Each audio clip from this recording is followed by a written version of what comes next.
నమస్తే అండి, మీరు చూస్తున్న సీకే ఛానల్. ఈరోజు మనము కదిరి గొర్రెల మేకల సంతలో అయితే ఉన్నామండి.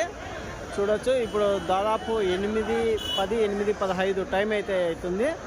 ఇప్పటికే లోడ్ అయిపోయి జీవాలు అయితే బయటకు అయితే వెళ్ళే అయితే చూడొచ్చండి. ఇంకొక వారం రోజులు బక్రీద్ పండుగ ఉన్న సందర్భంగా జీవాలు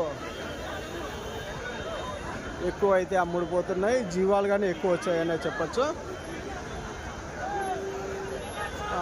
మీడియం సైజువి తక్కువ వ్యాపారాలు అయితే, భారీ సైజులో ఉన్నవి ఎక్కువ అయితే బేరాలు అయితే జరుగుతుందండి ఈ వారము. ఇది అడ్రస్ కానీ కదిరి శ్రీ సత్యసాయి జిల్లా ఆంధ్రప్రదేశ్. కదిరి మార్కెట్ యార్డ్లో ప్రతి మంగళవారం గొర్రెల మేకల సంత అయితే జరుగుతుంది. బస్టాండ్ నుంచి ఒక 1/2 కిలోమీటర్ దూరంలో మార్కెట్ యార్డ్ అయితే ఉన్నది. రైల్వే స్టేషన్కి ఎదురుగానే మార్కెట్ యార్డ్ అయితే ఉంటుందండి. మనకు ఈ వారం రేట్లు ఏ విధంగా ఉన్నాయో ఒకసారి చూద్దామండి.